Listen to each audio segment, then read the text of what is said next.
Hi there, Andrew here. I love to be entertained, but I have no patience. So I give every new show I watch only one episode to hook me. Welcome to Debut Review. So, since it was announced a few years ago, I've been really looking forward to the Harley Quinn animated show. It came out a couple months ago. I managed to, DC actually put the first episode on its YouTube channel, so I had a chance to check it out and do a debut review, and I liked what I saw and was really interested in watching the rest. Well, the first season finally came to an end, and I decided to use the 1 week free trial for DC Universe to watch the entire season, and it's good! Really liked it. Really liked it. It's a really good show. But I've still got another 6 days on my free trial, so I figured I may as well check out a couple more shows while I have the opportunity. First up is Doom Patrol. Not familiar with this property, so let's read the show description. Ahem. Rated TV MA. Ooh. Doom Patrol, which is in all caps, reimagines one of DC's, which is in all caps, most beloved groups of superheroes. Doom Patrol is one of DC's most beloved groups of superheroes? No, it's not. No, it's not.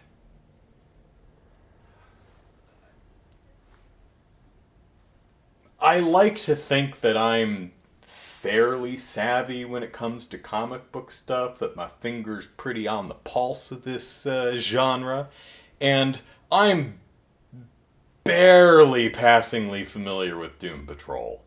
So it's really arrogant of me to say, but I feel there's a good chance that if I'm barely tangentially familiar with the property, most people have never even heard of it. So I'm gonna go out on a limb. I could be wrong. Tell me I'm wrong. But out here on this limb, it's a nice limb. Holds my weight. I'm thinking that DC's Doom Patrol is really not one of its most beloved groups of superheroes. I mean, seriously, people aren't going, oh man, when I think of DC, I think of Justice League, and I think of Suicide Squad, and I think of Doom Patrol. No. No, you don't. Anyway. We use cookies to personalize content and ads. Crap.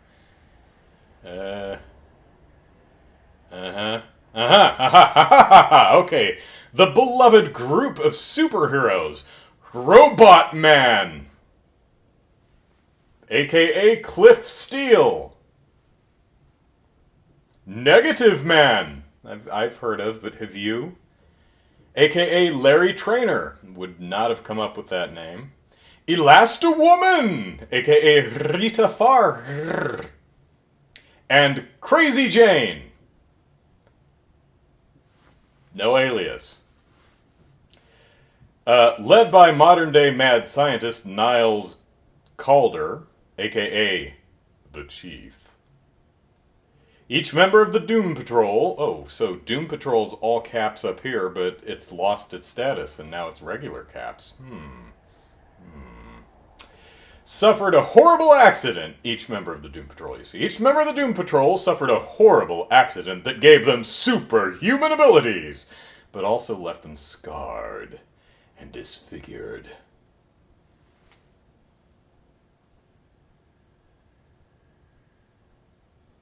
Maybe Robot Man, maybe the guy with the bandages around his head, but Timothy Dalton looks pretty good for his age.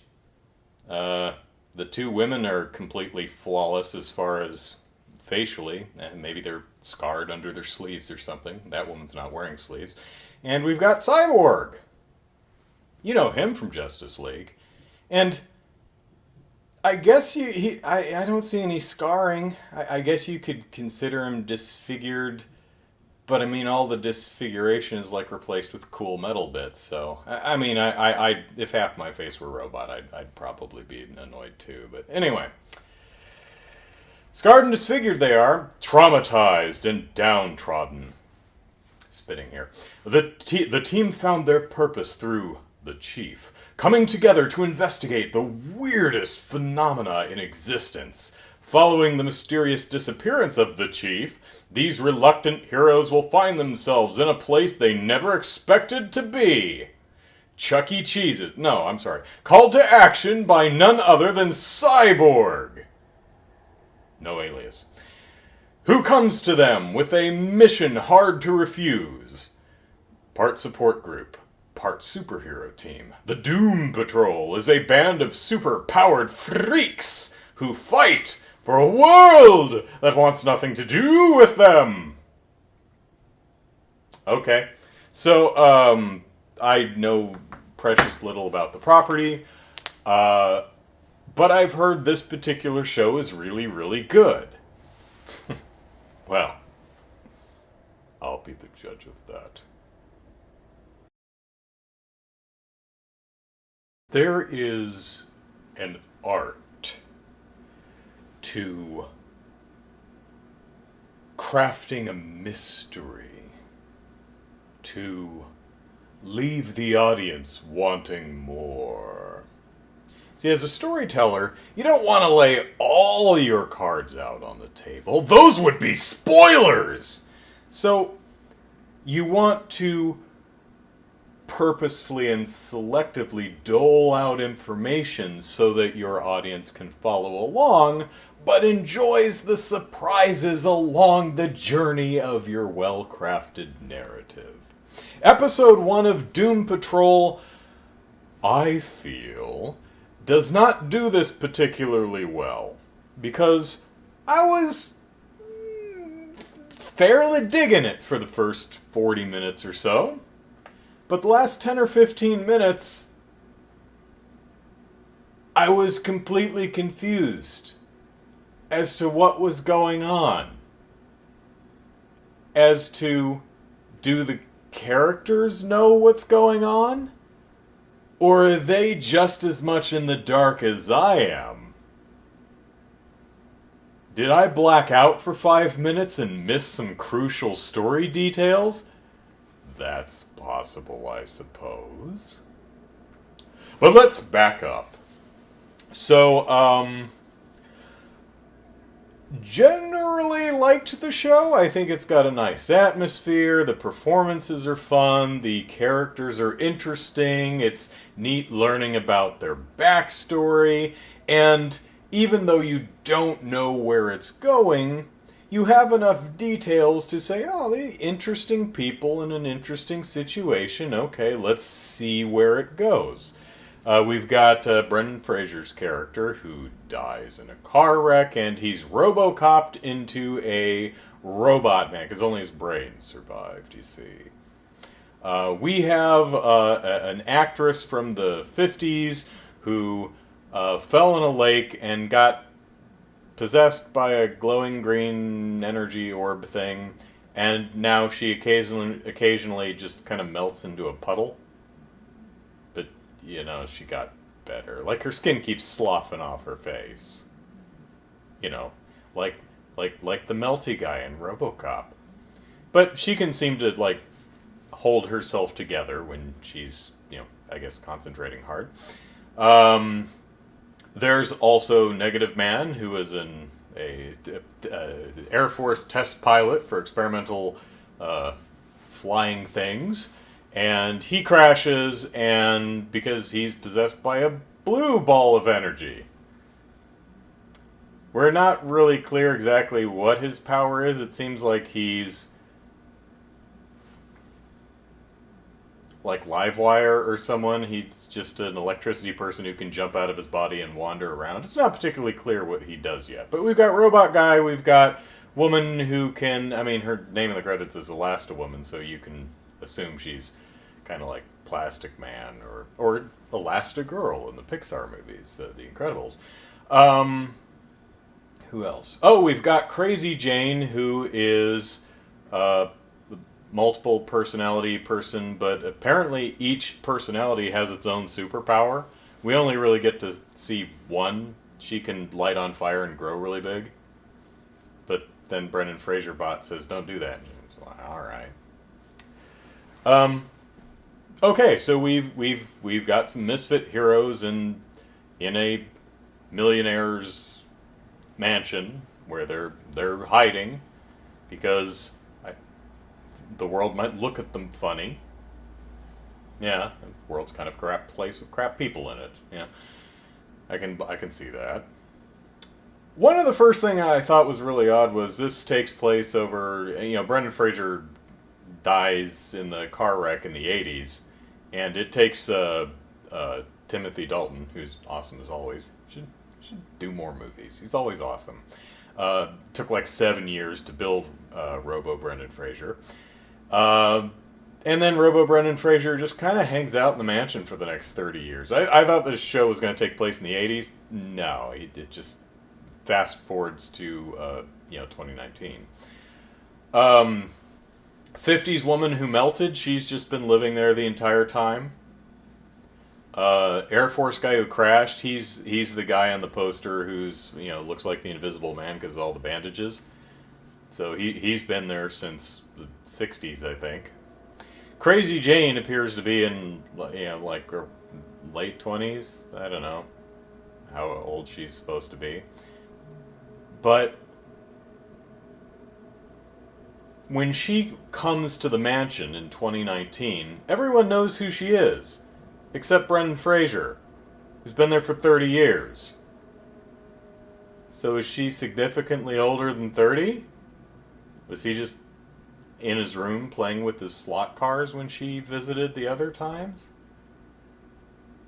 Why isn't Timothy Dalton aging? I mean, there's like no attempt to age him up. Why is no one aging? I mean, Robo Fraser is in a robot suit, so okay. Negative Man is wrapped in bandages, so maybe he's getting older too. Elasta Woman, is, putty and holding herself together, so she could probably look like whatever she wants to look like and wanting to look young and beautiful. Hell, I'd do the same thing, so that makes sense for her, but what about Jane? Is she old? How does she do that? What about Timothy Dalton? Is he old? Why is he not aging?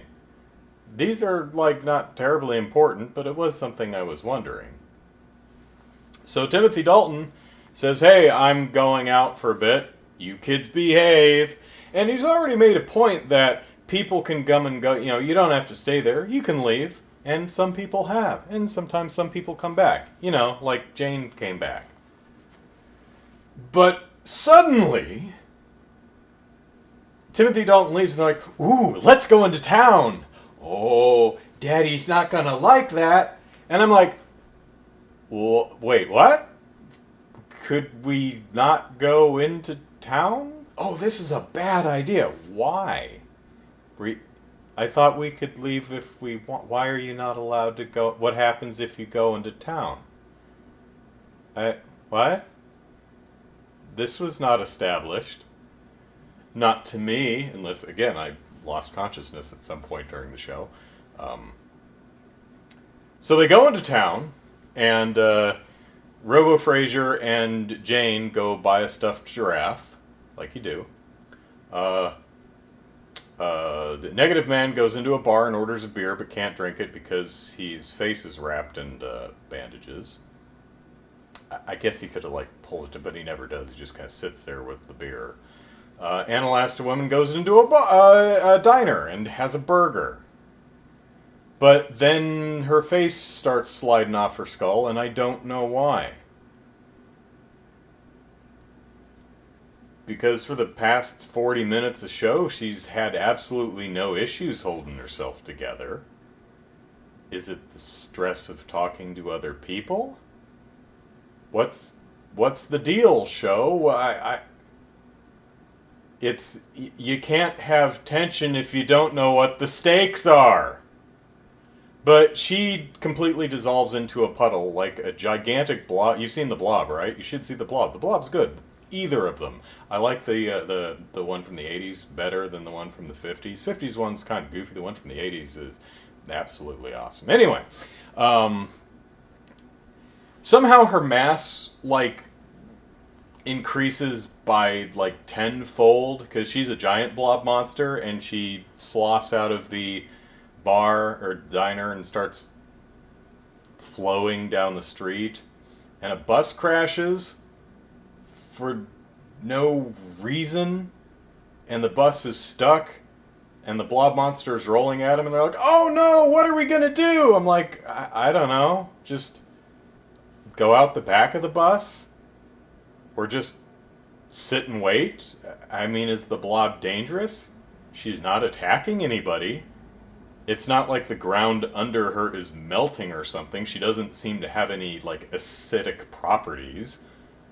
So, I mean, it's a big blob rolling down the street. That is kind of disconcerting, I imagine. But, again, as an audience member, I'm like, are there any stakes here? Is she gonna, like, eat people or absorb them? Why is she unable to be human-shaped? And Negative Man, his electricity self jumps out of him and just seems to wander around like he can't control that, which I didn't know was a problem because that's never come up before. And so Brendan Fraser, like, pulls up part of the street, and she kind of rolls up to the bit of street he pulled up to block her. And then she says, I want to go home. And so they go home. And she's back in her regular form, and Negative Man is back in his body, and... Okay. So Timothy Dalton comes home, and he's like, you went out, that was bad! You don't know what's going to happen now. I'm like, yeah, you're right, I don't. What is going to happen? And we need to leave. Where? We need to run away because something bad will happen. Okay, what? Like, is the government coming after you? What? Nothing along these lines has ever been established up to this point. It's like we just hit a brand new show. It's like we skipped to the end of the season before we flash back to find out this is how we got here. So Brendan Fraser's like, no, we stand and fight because we love this town. I'm like, fight what? What are you gonna fight? What's the problem? I thought you guys were the problem because Blob Monster in the street, but you're not there anymore. Yeah, you ripped up part of the road and broke the glass in the front of the diner, but, you know, that can be fixed. What? I assume they're attracting the attention of someone or something, but again, the show at this point has not even hinted. I mean, if you've seen television shows and movies and stories before, you can probably narratively figure out that the narrator guy at the beginning of the movie, Alan Tudyk, whatever his name is going to show up again, because, you know, that. But nothing in the actual narrative in the story is telling you what the hell's going on. And so they're like, well, I'm going to save the town, says Brandon Fraser bot, and the rest of them are like, no, we're going to run. And then they get in the bus, and then they change their mind and turn around, and our four heroes walk to the center of town, all heroic-like, where nothing's happening. There's no bad guy there. There's no sky portal with a big laser beam coming down that they have to stop. The last 10 minutes or so of the show is just utterly baffling. But then Alan Tudyk shows up in the bus, and he's a bad guy, I guess, and he's going to menace the heroes. And he creates a whirlpool in the road, which I guess just watch your step around the whirlpool in the road. There's also a goat that farts, but it doesn't seem to be very dangerous. It stares down our heroes, it passes gas, and then it walks off screen.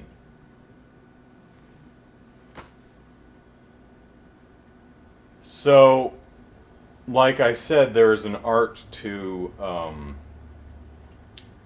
figuring out exactly what you tell your audience and what you don't. I don't think this show balanced that very well, because while I found the first 40 minutes or so intriguing, I was enjoying the world we were in and the characters that were in it. I was interested to see where it goes, but the last 10 minutes or so just kind of actively annoyed me. And there's 14 more probably hour-long episodes, and this free trial's only a week long, so I don't know. I'll probably check out the second episode, but if it keeps doing this kind of thing where not only do I not know what's going on, I don't even have a clue as to what the characters actually know. I'm genuinely unsure if they're as in the dark as I am or not. Don't know. But, you know, so I would say not the strongest first episode, but hey, maybe it all starts making sense and gets good.